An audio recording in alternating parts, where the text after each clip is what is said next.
Hello आई पप्पा, मी जे काही बोलणार आहे ते पूर्ण शुद्धीत आणि कुणाच्या जबरदस्ती शिवाय बोलते।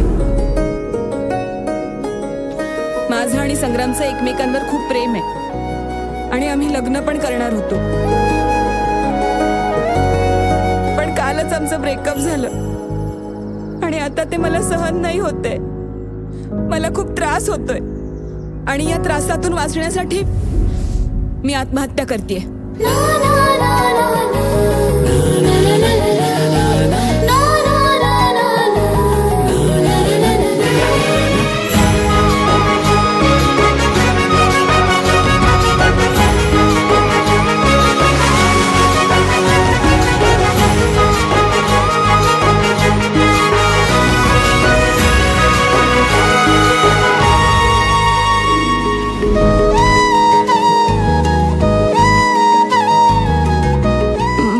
काहीतरी अर्धवट राहिल्यासारखं वाटतंय। अरे माझी लव्ह स्टोरी असेल।